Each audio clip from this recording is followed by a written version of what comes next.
और next line जो है, इसके पहले मैंने एक वीडियो कुछ देखते हैं, सम को fact about the Java programming के बारे में देखते हैं, इनपुट के रिगार्डिंग ये है। इसके पहले मैंने देखा था how to handle the next line को किस तरह हैंडल करते हैं। तो देख जावा में क्या होता है कि ये जो फंक्शन है, कौन सा function, S T dot scanner class का S T dot next line, ये वाला फंक्शन जो है, ये नो मैटर कि स्ट्रिंग दिया है इनपुट में, इंटीजर दिया है, डबल दिया है, एरे दिया है, कुछ भी दिया है इनपुट में, उसको क्या कर देती है, इनपुट एक्सेप्ट कर ही लेती है। मतलब किसी भी प्रकार का भी इनपुट हो, उसको क्या करेगी, s c dot next line input में अपने ले ही लेगी।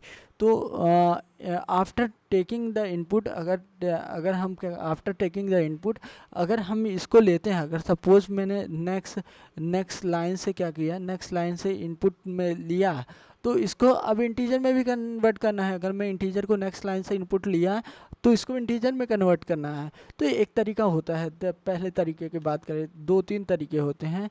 तो अभी मैंने उसको पढ़ा था, तो एक तरीका क्या होता है, देखा एक तरीका क्या होता है हैंडल करने के लिए, कि सपोज मुझे लेना है किसको, इंटीजर को लेके नेक्स्ट लाइन से, और फिर उसको क्या करना है, इंटीजर में स्टोर करना है। तो मैंने टी वाले स्ट्रिंग के अंदर स्टोर कर लिया, s c dot next line से मैंने स्टोर कर लिया उस नंबर को, 5 को मैंने स्ट्रिंग के फॉर्म में ले लिया। और फिर क्या कर दूँ, मुझे नंबर चाहिए, इंट एन इक्वल टू क्या कर दूँ, फिर उसके बाद इंटीजर डॉट पार्स इंट ये फंक्शन होता है ना, इसके अंदर क्या कर दूँ, टी को डाल दूँ। तो ये जो 5 था, जिसको लेने में मैं इनपुट डायरेक्ट स्ट्रिंग इंटीजर के फॉर्म में भी ले सकता था, लेकिन उसको मैंने स्ट्रिंग के फॉर्म में लिया और फिर उसको इंटीजर के फॉर्म में किया। ये प्रॉब्लम होती है, टीसीएस के एग्ज़ाम में मेरे साथ हुई थी। तो ये हो गया प्रॉब्लम्स के, तो और ये एक तरीका तो ये हो गया कि किस तरह से इसको किए। और दूसरा तरीका क्या होता है, देखेगा तो दूसरा तरीका भी है। दूसरा तरीका क्या, कि अगर मैं सारे इनपुट को ले लूँ, जैसे 5 है, 2 है, इन सबको इनपुट को ले लूँ, 3 है, फिर क्या करूँ, एक इनपुट एरे बनाऊँ, किस टाइप का है, स्ट्रिंग टाइप का है। उसके अंदर क्या डाल करूँ, 5 डाल दूँ, फिर 2 डाल दूँ, फिर 3 डाल दूँ। और फिर जब मेरे को वेरिएबल की ज़रूरत हो, तो मैं इनपुट इंडेक्स वाले इससे क्या करूँ, वैल्यू फैच करूँ, और उसको इसी तरह क्या कर दूँ, इंटीजर में कन्वर्ट कर दूँ। इसी तरह फिर जब इंटीजर बी की ज़रूरत हो, उसको फैच करूँ और इंटीजर में कन्वर्ट कर दूँ, सी की में भी कर दूँ। तो यही चीज़ को क्या किया हूँ मैं, यहाँ लिखा हूँ भी हूँ, उसी चीज़ को लिखा हूँ, यहाँ 6 पे कर दिया है इसको। तो ये इस चीज़ को लिखा भी हूँ, ठीक।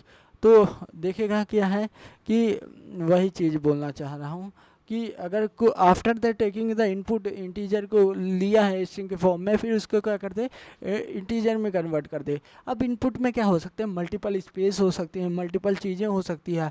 उनको रिमूव करने के लिए क्या होता है, ये फंक्शन लिखा जाए, ये एक्सप्रेशन लिखा जाता है, रेगुलर एक्सप्रेशन, कि इस फॉर्म में बैक स्लैश 2 लगा के एस प्लस लिख देते हैं। ये क्या है, ये एक रेगुलर एक्सप्रेशन है, ये एक रेगुलर एक्सप्रेशन है।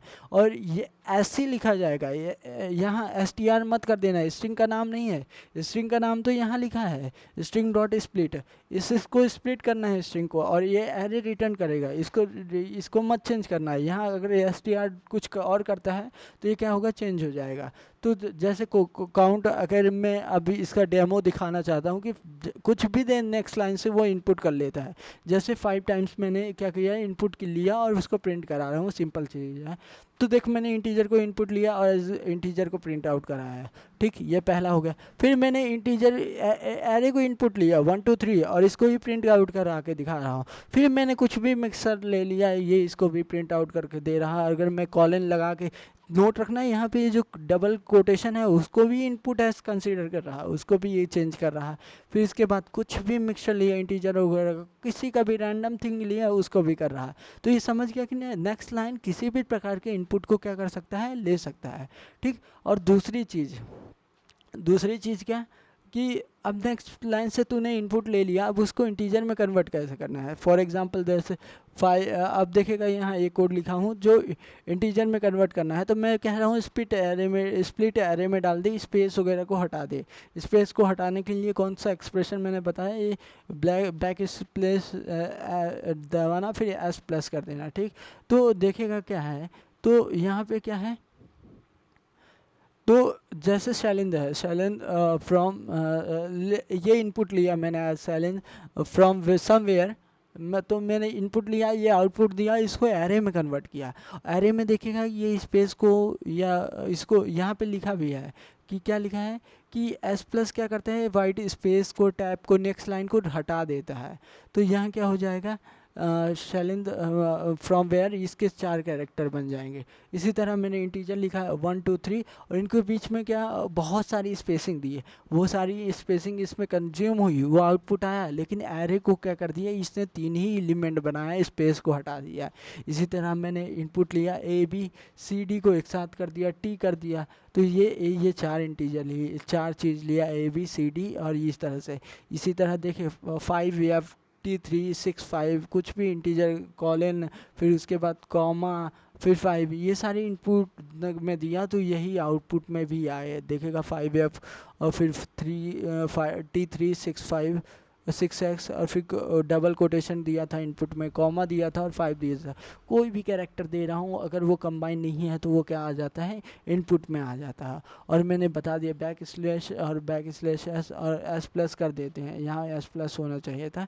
ये क्या करता है, ये रेगुलर एक्सप्रेशन क्या करता है, और बाइट स्पेस कैरेक्टर, वो टैब हो, नेक्स्ट लाइन हो, सबको मिटा देता है, ठीक, सबको मिटा देता है, ठीक। ये समझ गया, ये समझ गया कि सारे इनपुट के लिए कौन दाता है। नेक्स्ट लाइन लो, सबसे सुखी में रहो।